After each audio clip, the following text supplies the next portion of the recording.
happy to get to know each one of you. I had a lot of time working with registrars in different areas, and sometimes haven't had the opportunity to meet and work with commissioners or other staff quite as much as I'd like to. So look forward to the opportunity to do that during this time here. Also have Matt Esposito and Shane Klein here with me. We're going to be talking a little bit today. Really the intent today here is to talk a little bit about the member management system. Over the past years, but especially in the last couple months, taking in a lot of feedback, from a lot of different groups as we prepare and plan for the upcoming season. So we're going to be kind of talking about that. Within that, we've really identified some themes that we're going to be going through, and kind of the two that really stick out are reducing friction, not only for members, clubs, but also for you as region administrators in a lot of areas. And that's also going to be accompanied with expanding on some administrative capabilities. So we're going to be talking a little bit about that here, kind of highlighting into a roadmap of really what the next couple months and quarters look like, to highlight just a little bit of timing. When we're talking about roadmap and development features timing, stuff is always pretty flexible. Some stuff will be sooner or later, but we'll continue to communicate as we go through that process. A couple of the other themes that we've really identified is just communication, and I think we have a lot of communication overall in the system with different groups, clubs, regions. It doesn't always kind of hit home though, and I think when we talk about kind of pain points, different things in the member management system, it's really an area of kind of improvement that we can work together on. We're also going to be kind of highlighting some upcoming milestones. One of the biggest things we've continued to hear is really duplicates, and that's something we're really excited to talk about today. And really provide kind of a couple of really highlight next steps to help reduce the problem. And it's not an easy problem to solve, but we're excited to kind of work with you guys on that. Season prep and communications, again, it's going to be where we're rounding that out, and then talking a little bit about AES. So appreciate your time today. If you guys do have any questions, we're going to be taking questions in room 104A after the presentation, and happy to meet with anyone who wants to come over and connect. Okay. This works here. All right, I'm going to dive into kind of the roadmap overview update here. Perfect. It's a little bit small, but as you can see, there's a lot of work here on this. And again, just high level to give a visual of the things that we're working on. Some of these things on here are things that are already live in the system. As you can see, we start in April on that timeline. And part of the reason we included this on here is a lot of the questions ended up getting from regions with working with them individually in the survey that we sent out. Get into the mic a little bit more, the folks online can't hear you. Sure. I know it's short. Is that better? Yeah. A wide stance here. All right. Perfect. I just want to highlight some things that are kind of new relatively in the system. And if you guys have questions, again, we'd love to connect. We're not going to be diving deep into the weeds of technology here. This is really intended to communicate more effectively with these groups here. So over the past couple of months, we've released some features around refreshing eligibility, and these are really tools available to administrators to help with issues and things that come up in the system. Printing and saving membership cards. As you can see on this feature roadmap, a really high level item that we're going to be hitting on is duplicate mitigation. And this is really intended to prevent duplicates, identify them, help resolve them. It has been one of the bigger pain points. A part of this is even communication and how people are using the system that we'll be touching on as well. Not to steal Matt's thunder or anything, one of the things that we're really excited to present on too is the ability for regions to kind of step in and accept club assignments when issues come up, and that's really a barrier that we see in the system that, partly communication is people not really knowing what next step is, so the ability to help them move through this, and that'll be a consistent theme, is highlighting kind of a happy path, as we call it, that will help people continue to move through the system. We're also going to be expanding on some of the eligibility search tools, which are really exciting, and then as heading into the start of next season, we're going to be looking at some background screening updates that we'll be diving into more details on. All right, if I can get the next slide to go. There we go. Oh, wrong way. There we go. All right, thanks for your patience here. This next roadmap piece is just looking a little bit farther out. So this is in Q2, or Q3, Q4, and then Q1 of 2023 as we're looking at some of the expanded pieces. And as you can see, this duplicate mitigation project is going to continue on. So we're not stopping at August 1st, September 1st, or any of these pieces. There's going to be continued work, and one of these pieces in here that we're going to be looking at is enhancing or changing the system in household management to support some of the situations where people might need or want to create duplicate accounts as it is today. So excited to talk about some of those things. My clickers like this. All right.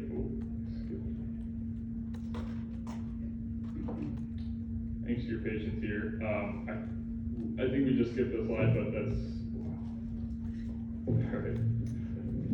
This slide here, we're just going to be talking a little bit about some of the features that are in the system and why they're important. And I want to make sure regions are aware of this. These are things that we communicate out in kind of a newsletter, MMS update that's sending out monthly.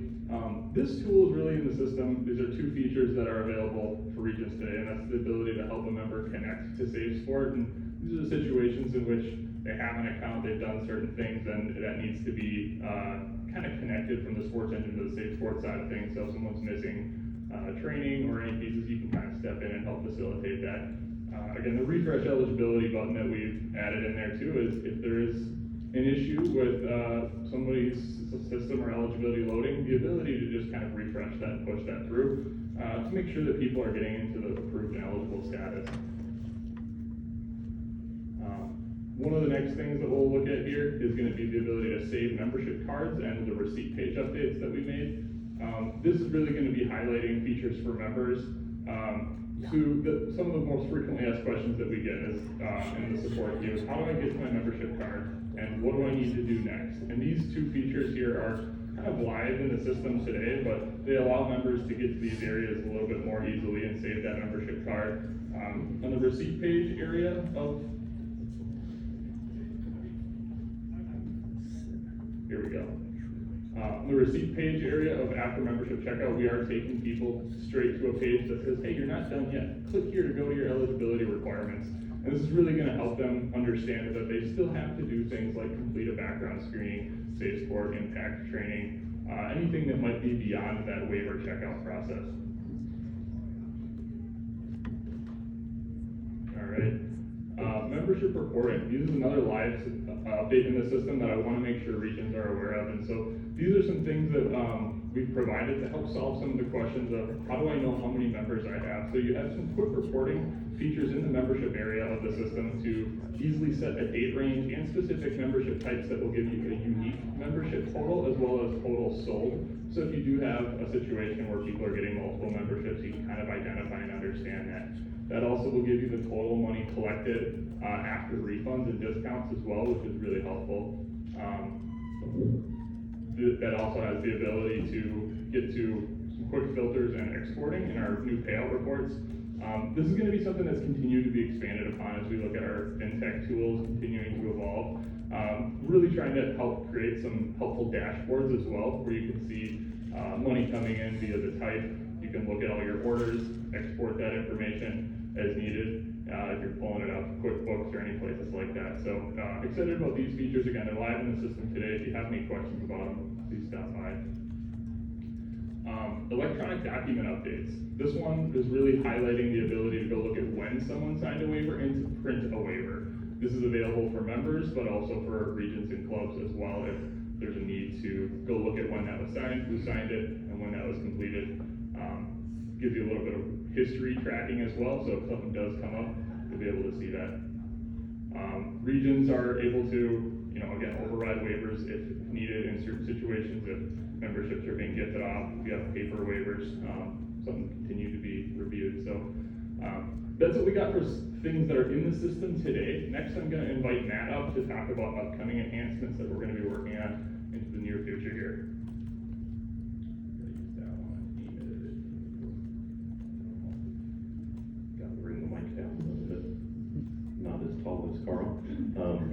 Thanks everybody, excited to be here. I was just thinking back to the first time I was at an RDAA meeting, and it was probably 2005 with former company WebPoint. So excited to be here now, excited to solve some of these problems that may have been existing back then, may be new to us here now, but we're working towards really trying to enhance the application and provide meaningful change to not just you as the admins, but also to the club administrators, as well as all of those members that are accessing the system all the time. So what I'm going to do is go through just a few of the new updates that are going to be coming here prior to August 1st, as well as I'll highlight some of the things that we're going to be continuing to work on here moving forward.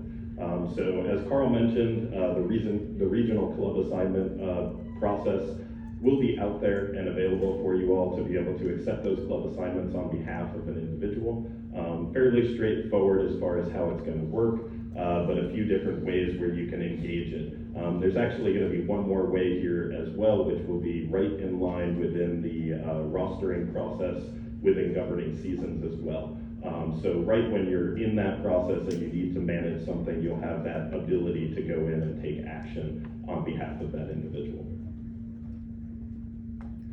We're also going to be doing some light updates to the membership card. So that printed membership card is going to have just the month and the year of the date of birth, as well as a grade if it's available. And then we're also going to be pasting that eligibility status on there. The key with the eligibility status, though, is that that is, can be ever changing. So we still do recommend utilizing the QR code more so than going and just seeing that it's eligible on the printed card. Because obviously people can print those cards, hold on to them for months and months and months, and we just don't know that actual status unless if you're truly checking the system. So another big piece that we're working on here is some updates to our background screenings. So this is foundational work, so it's not everything that I personally would like to enhance the background screening process to get to, but it does start to allow some more functionality. So as the user goes and clicks on that complete background screening link, we will be directing the user to those questions that right now are buried inside of the actual screening application. We're going to be asking them if the individual has lived outside of the US, and then whether or not they're Canada or an international screen. Based on that detail, we're going to automatically update their eligibility status. So if any of you have dealt with a Canadian screen or an international screen, the national office has been having to go in and actually automatically, or not automatically, manually go through and update those individuals upon completion of those screenings. So now that will all be automated, and it doesn't matter which screening you go through, all of those will essentially come in and make you eligible to participate for that season. So, I'm sure most of you or some of you have seen this page before. This is the old eligibility search. Functionally, in my opinion, it did not do what it needed to do. It was a point of frustration, I think, by many, where you put in way too much information and you basically get one person's details and their information. What we've done is we're actually, within the next probably 2 weeks, we should be rolling out our enhanced eligibility search. Our enhanced eligibility technology. I think I need to get to the next slide. It stopped responding. I was doing so well there for a second. Enhanced eligibility. Oh, yes, now back again. No, it's still frozen. That's the way I would say it. I think I got the code today.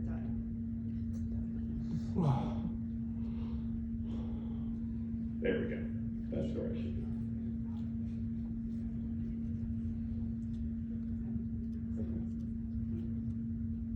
Cool.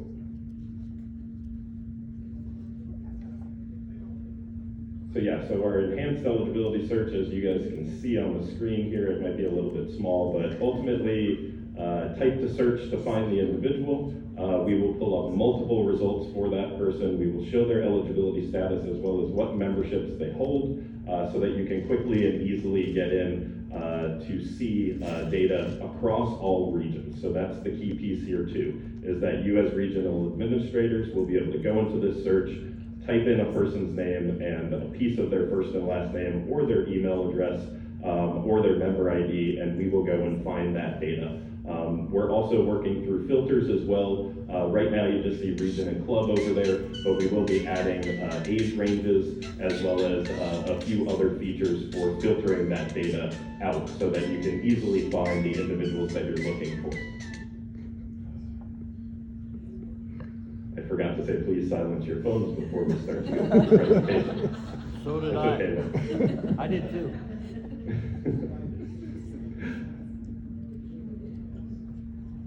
Oh, man.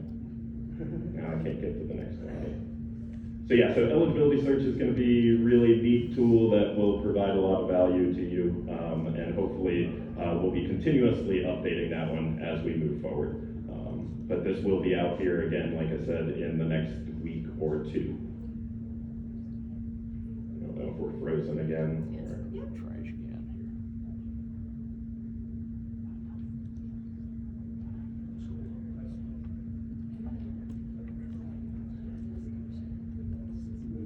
I don't want to do that rage cooking that we see people do. Not wanting to go. Stand by, technical difficulties.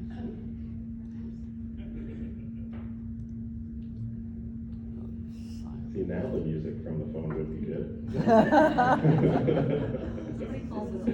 Be that waiting period.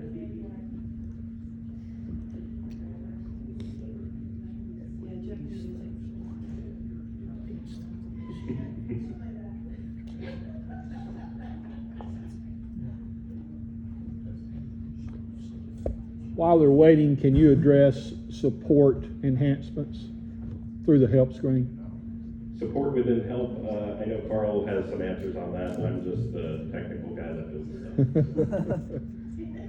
Yeah, we're gonna be talking about that kind of near the end, is basically the health documentation updates within there, and really, you know, there's a ton of work within there. I don't want to spoil slides, but happy to talk a little bit about there. There's a ton of information and resources that we've created over the last couple of years to help solve individual problems. I think one of the challenges is like, how does someone get to that specific resource when they need it in the right way? That's a challenge today, and part of the way that we're addressing solving that is simplifying and condensing in some areas, but making sure everything is covered, but providing it in a more easy fashion where people can understand what they're trying to do and follow and get to the right resource when they need it.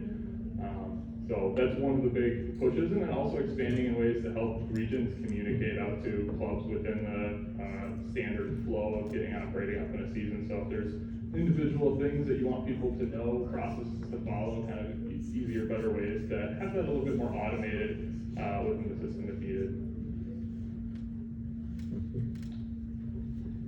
Say when, Matt? What page you on?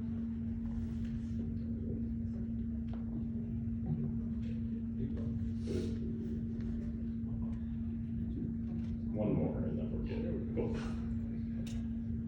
Perfect. All right, so everybody's favorite subject, accounts, profiles, households, and duplicates. I know, I'm trying to make light of it, but I know that it's a serious issue, and it causes lots of pain and frustration, not only for you as the administrators, but also for your members. So we're doing a bunch of different actions here. I've kind of spearheaded this effort with a team of developers to really focus on what can we do leading into the new season, and then what can we continue to do to add value as the season starts to roll out. So we have a few different highlights there: our preventative actions, corrective actions, and then reactive actions. Really, we're trying to focus on that preventative and corrective. Reactive should only happen in those cases when duplicates come in and there's not much that we can do about preventing those. So I'm gonna just jump right in and get into some of the details. Lots of things to see on the screen, but overall this is our account login process. So originally within the account login process, you had to know your email address, and you had to put in that email address in order to get to the next page. The other thing that was confusing about this was that if you had an email address that wasn't used before within the system, we would actually direct you right into account create. So what was happening was we were getting quite a few people who were just coming into the system and just putting in all the information because it says enter your first name, enter your last name. So they would just enter everything in again, which essentially created yet another duplicate. So what we're doing is they might be seemingly small changes, but should add a lot of value here moving into this next season. Basically, as soon as that email address comes in, we're gonna basically let the user know, hey, we can't find an account with that email address, try another email address, or maybe try to use your phone number. Phone number is another key piece that we will be pulling from the user's account data so that we can go and try to find that individual. Once they enter in a phone number that we recognize, we'll go through and actually give them that password process as well that you can see over on the last step of the page. A lot of these things, again, are those preventative actions to try to drive the users to the right account and not to get them going to the wrong account every single time. The other piece that we're looking at doing is also adding in that member ID in here as well, so that when a user comes to the page, they can enter in that member ID. It will drive them right to the account that they used last, even if it was the child's member ID that's on the parent's account. So really trying to be smart about how we're driving the users to those right accounts, rather than creating those duplicates that we are all trying to resolve. So the next one is at account create. So some slight changes to how we're gonna be creating accounts. We will be adding in that phone number in there, truly for sign-in purposes only. But then we're also gonna be doing what, in my opinion, should have been done for years, looking for an individual who has data that matches that information that's entered in. Again, even if it is the individual that is the sub-profile or that child within the household, we're gonna end up going and trying to find that user and directing them to say, hey, have you seen this email address before? The key here is that if we can find a phone number as well as the other details that match, we will basically prompt them with, hey, do you recognize this email address? If they say yes, then we'll drive them to a login page. If we don't have that extra piece of data to recognize, we will actually have this contextual, hey, enter the rest of this email address into the box. When the individual does that, then we'll recognize and allow them to get into the application. Again, these are the first steps in a larger initiative of really trying to drive users to the right accounts and trying to make sure that we aren't just creating duplicate after duplicate within the application.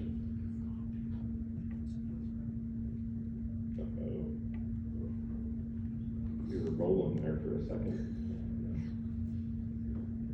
I don't know if you guys can go to the next.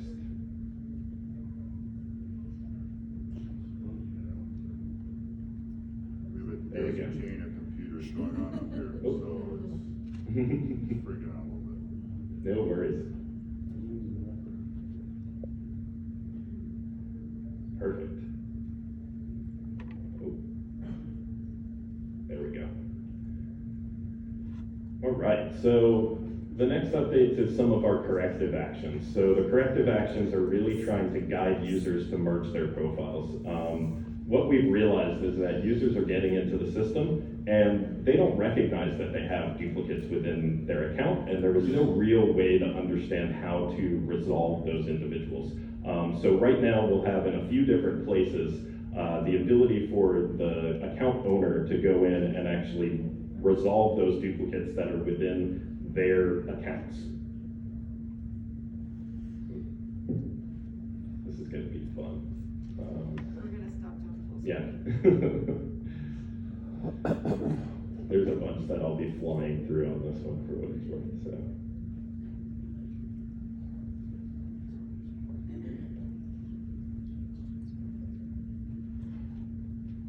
Cool. So yet another spot where right within the user's profile, so this is that eligibility page that users are guided to as soon as they purchase their membership. We wanted to make sure that this notification is also there as well to try to drive the user to take action on their account and to resolve those duplicates. Now, I know that we're gonna have to go through the whole song and dance again there we go. Nice.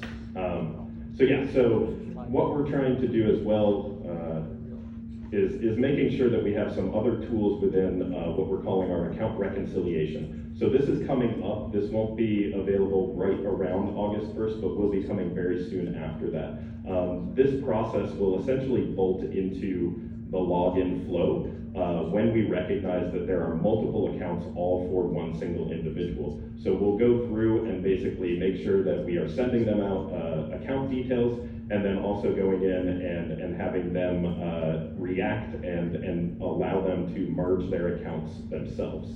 Oh my God, sorry. Yeah. I got carried away, I was trying to. No, you're good. We can go to the next one though. Thank you. Do you wanna see if it works for you? I don't, let me see. That was you.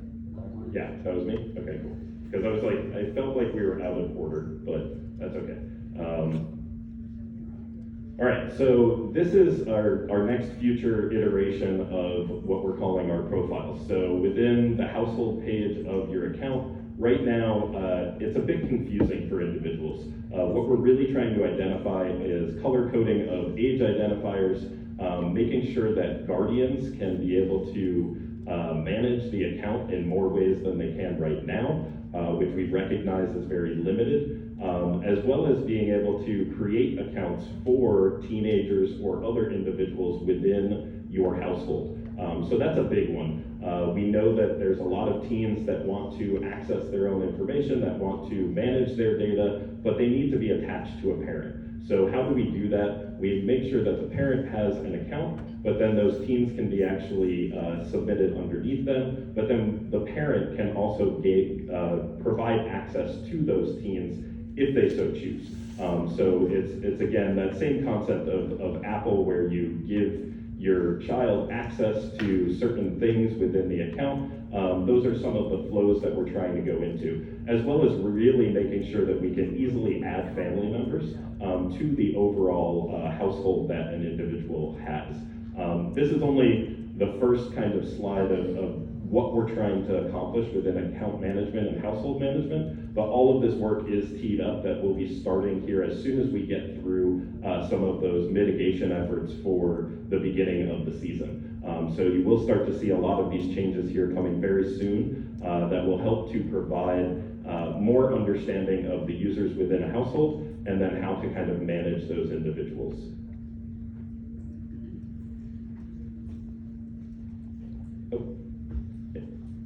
These enhancements are very much appreciated. Will you also provide a presentation that our registrars, for example, can view to sort of a homesteading course for all the enhancements? For sure. What we can do is the ones that are coming out here pre-8-1, we'll make sure that we provide you all with details related to that. And then as we get into the profile module and all of those other enhancements that will be coming very quickly afterwards, we'll make sure that everybody is privy to that information ahead of time, so that we are giving you the knowledge that you need and understanding how to help manage those users.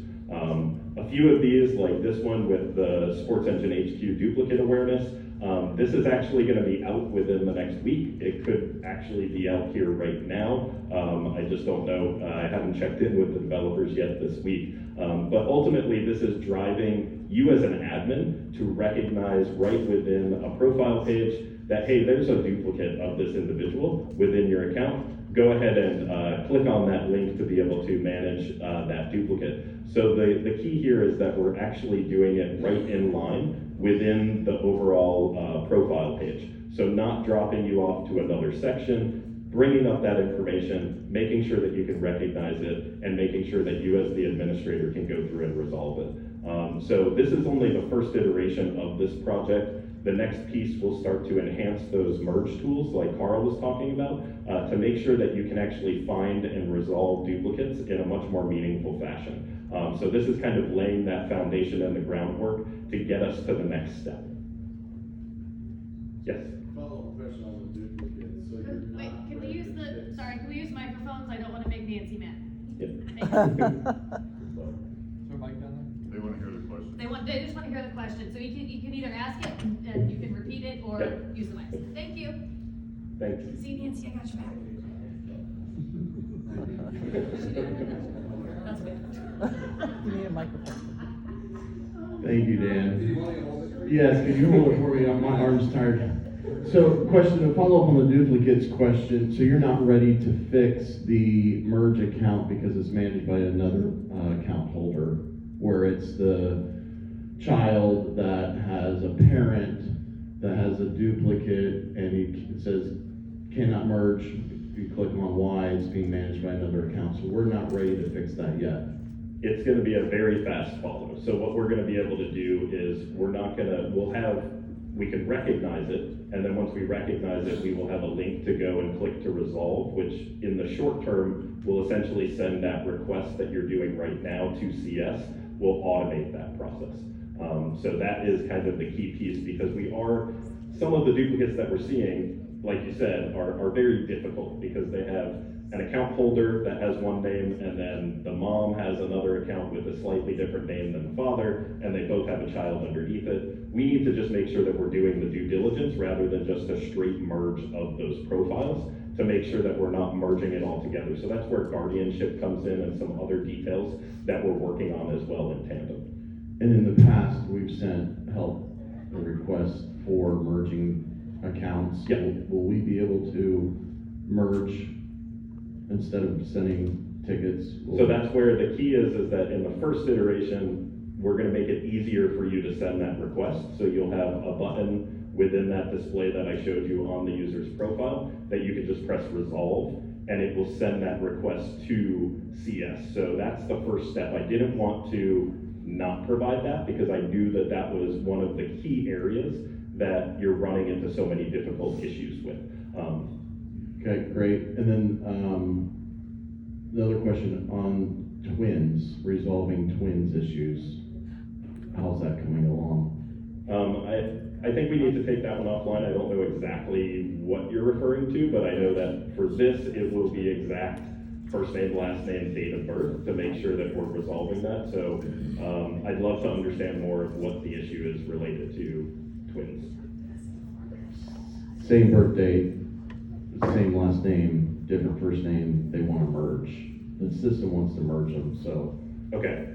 And I will make sure, just yeah. As that's always been an issue for me in trying to resolve those. Okay. For 2 years now, so. Okay.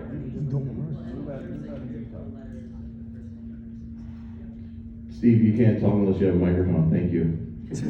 Please continue. Oh, that was the end of my portion. I was gonna pass it off. So, again, as Carl mentioned, I'll be here all day, so please, if you guys have other specific questions for me, don't hesitate to come over and ask. Super excited about getting these things better, and really trying to make your jobs easier, hopefully, moving into this third season within Sports Engine. So thanks, I'm gonna pass it off to Carl. And I don't know if this is something Carl may get into, but the reverse of the process, how do you unmerge somebody because the child is now 18? That is still a klutzy process. Correct, and that's some of the work that we're doing with the profile module will allow that teen to be able to log in and have their own account, but still be attached to that parent. So right now, it's kind of two different questions. The first question is somebody who's aging up or aging out of their parents' purview. That one is still a CS process that we need to unclaim that account and pull it out.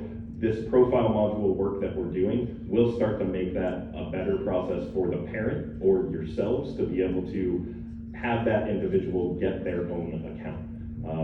The other piece is slightly different with the duplicates. So. Thank you. Thanks, Matt, appreciate that, and as kind of mentioned, if anyone does have questions or want to come meet with us, we'll be in 104A all day here, and I'll be in tomorrow too, happy to connect with anybody. The next thing we're going to be diving into is really based on some questions and resources that we've talked about here already today. To Jimmy's question is, communications and health resources into the upcoming season. So have a lot of work kind of that the team's working on outside of development being done, but basically creating resources and things that are available for clubs, parents, admins to utilize the system in the most effective way. One of the first processes that I wanted to review here that I've had opportunity to talk to a couple different regions and registrars about, but is the kind of club sanctioning or chartering process. And right now, each region does it a little bit differently. What I'm suggesting in a lot of areas is to utilize that more efficiently across the board. The reason is this can help do a lot of different things when regions are looking to message or manage club directors, understand who the new club director is, do different things with making sure club administrators have certain memberships or are following policies, sharing trial policy information, signing other waivers, cleaning up club lists. If you had a club that is, left or is no longer involved, folded, and eventually if you want to get them out of there, like these can all be included within kind of this process, and something I want to, review with each region, because this is also an area that can be heavily customized.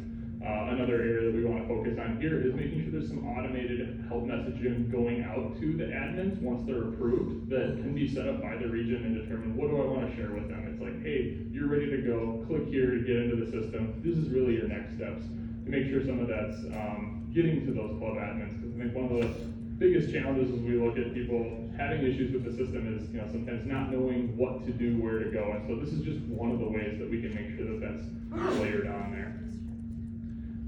We talked about help resources, and I mentioned this a little bit, but currently going through the process of updating and condensing over 200 help resources, and so that's help articles, videos, inline manual walkthroughs, different areas like that, and even things that are popping up within people's My Sports Engine accounts, like Matt mentioned, to help merge duplicates, complete eligibility requirements, accept club assignments, like all these types of things that people need to do, just making sure that there's adequate guidance and help materials around those. So excited to provide those, and we're going to have new resources coming out on new features that are available, whether it's duplicate management or other things that we've kind of shared out. So excited to share and provide that, and into the future we'll also be having some more inline guides that will layer on top of the system to help guide people through specific processes. So as those are available, we will definitely be sharing out additional communication and resources. Really today is to kind of help you understand what's coming and what we're working on. This next one is really something that I think is going to help a lot as well, and it's really creating a single resource for clubs to help understand what they need to do in the member management system. And it's staying very high level so that region policy and rules can kind of be layered in as needed, and understanding kind of the three pillars within there, getting their club approved. So within the lens of a brand new club, going through that chartering or sanctioning process to get approved, get access, get some of those help materials, then getting their members assigned to their club, when it's appropriate, and then finally rostering and walking through some of those individual ways. But highlighting those three key pillars will help in that order in a lot of ways too, will help avoid duplicate issues that we come up and see in the system too. One of the biggest reasons I think we saw a lot of those was people starting with that rostering process, and that's because they get into the system, not sure what to do, so go in and, hey, I gotta submit my rosters because I wanna have my team sign up for this tournament. Doing that process first, in a lot of ways, ended up adding a lot of those duplicates into the system, whereas we start with getting your members assigned, we're adding in some of those duplicate checkers and processes that we have in the system today. So again, just highlighting some of these resources. This is going to be an overall help article that exists, and then we're looking to make sure that it's included within region communications, whether it be that chartering sanctioning process. Ultimately, it's still up to you on how you want to communicate with your clubs and members. So this is something we're hopefully identifying to provide value to all people using the system.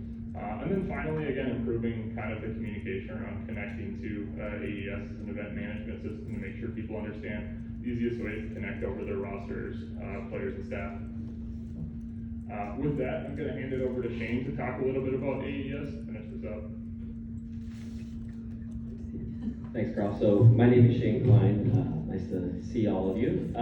Real quick here, I know there's a number of you that are using the AES system, and really this isn't about the functionality of it, but more so just to let everybody know, that we are putting, there's never been more resources being invested into the AES system, the development of new features, connectivity, support. So there's a lot of really cool things rolling out here in the very near future. We're training up a number of new support staff members to be able to help out with those questions. I've kind of stepped in as kind of almost like a middle person, so being able to have those conversations with you all as the regions that are using us, to leave the people like Anthony, who I'm sure a lot of you know personally, to continue to kind of go head down with the actual development portion. So if I can handle some of those conversations and then kind of relay that information to him, that helps out a lot. And there's also a number of support articles and videos and resources that are going to be coming here as early as July. So I know that there's a lot of you that are using the tool and maybe not even fully understanding, hey, what are all the capabilities involved with it? There are a number of things that you can do with it. So just being able to provide both you and your clubs and your tournament directors within the regions to say, hey, there's going to be a number of these resources. You can watch these videos, you can read these articles, you can connect with people like Shane, who can get you a direct line to the development team. Just kind of trying to make it so that there's an open line of communication and a really easy way for you all to get the resources that you need, and also to pass those resources off to the members that are maybe asking you questions and taking up your time, and they don't have maybe answers to all those. So just kind of stay tuned. Again, there's we have a really big commitment to the event space, and there'll be a number of just kind of advancements and updates coming soon. So if there are specific questions, again, on the event side, you can feel free to reach out to me, come see us, and we can kind of have those conversations, and I can help pass along some of that stuff to our development team.